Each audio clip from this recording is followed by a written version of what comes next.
Now, you make sure to point out you're not a climate change denier. You know, I mean, like you're somebody who acknowledges the planet is warming, but not necessarily at the catastrophic levels that are being predicted. And that I don't know, would you say it's not something we need to worry about, or would you just say it's just not something we need to catastrophize the way some on the left do? I think you need to just recognize what it is. So yes, when you do anything in life, there are benefits and side effects, and some of those side effects are negative. So when you burn fossil fuels, it's a warming gas and a fertilizing gas. By the way, that part is positive. The warming has positives and negatives. Warming occurs mostly in colder parts of the world where people want it to be warmer, but it can also lead to some increase in heat waves in warmer parts of the world.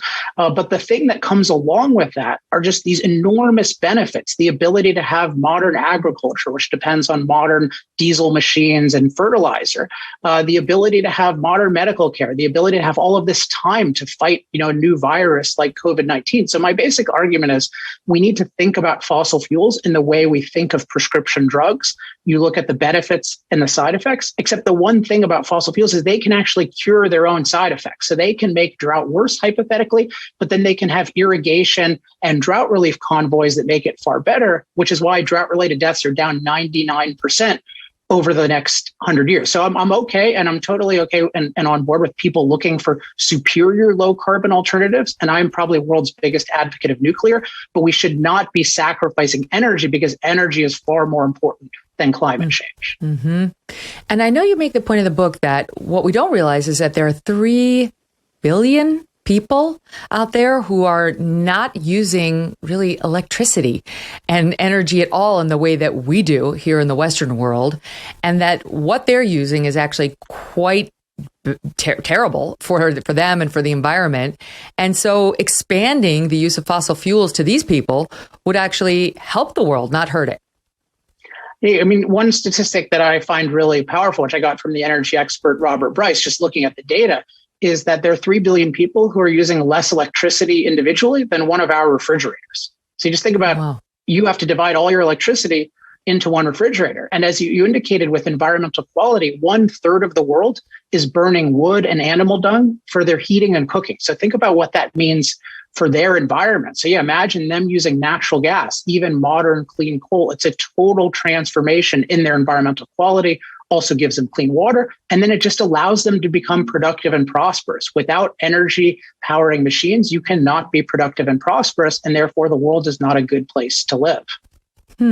Let's talk about that, because we kind of take these machines for granted, don't we? It's like, I don't know, I'm building a studio right now, and you look out and you see the excavator and you see the dump trucks and you see all these big machines that do what would take men or women probably years to actually do, and they do it in a week. That's related to your argument. How do we power those vehicles? The way in which we use fossil fuels goes well beyond what we put in our gas tank. Definitely. I think it's such a crucial point. And before I started in energy, I just didn't think of it, right? I just thought of, I fill up my gas tank and maybe I pay a gas bill and I pay a power bill, at most thinking about that.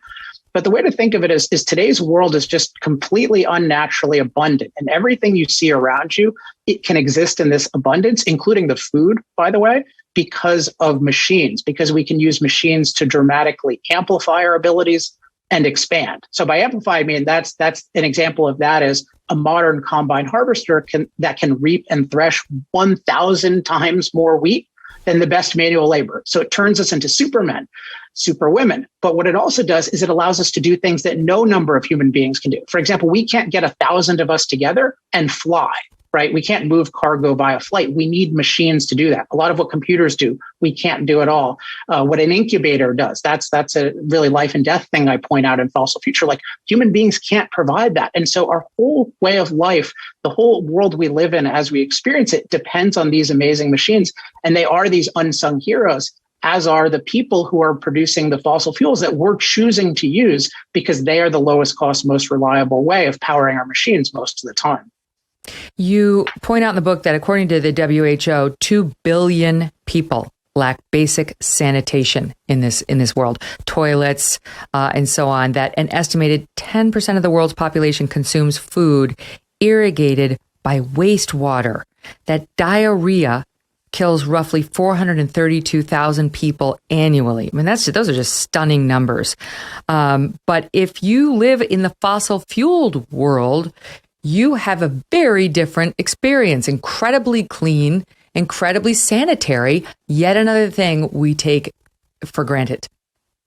Yeah, and I think we should really lay a lot of blame on what I call our designated experts. The people we're told they're the people who are basically telling us, hey, here's what to do. So the people are telling us, hey, we need to rapidly eliminate fossil fuels.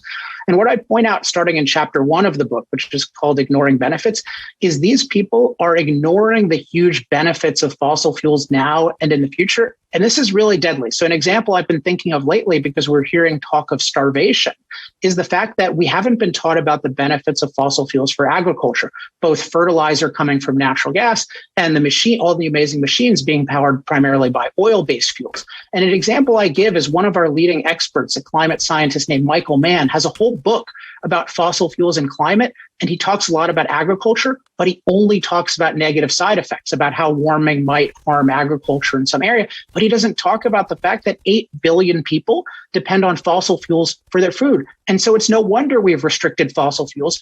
Prices are skyrocketing and people are threatened with starvation. And I put that on Michael Mann and our other designated experts for deliberately making us ignorant about the unbelievable benefits of fossil fuels. Are the high fuel costs putting a damper on your summer vacation plans? From higher prices at the pump to a jump in airfare, it's getting more expensive to get away for a week. And the surveys show the vast majority of Americans are worried about this. But what if you could soak up those vacation vibes without even having to leave your property? You can. Get a Michael Phelps swim spa by Master Spas. Whether you want to stay close to home this summer or you just want to extend your break, a Michael Phelps swim spa by Master Spas can transform your backyard into an oasis. It's an oasis. It's a gym. It's a spa. It's a source of fun. It combines all the benefits of a pool with the therapy of a hot tub. It's going to reinvent family time. You will love it. Your family and friends will too. Michael Phelps swim spas by Master Spas come in a variety of sizes to complement almost any yard, even if it's a small backyard.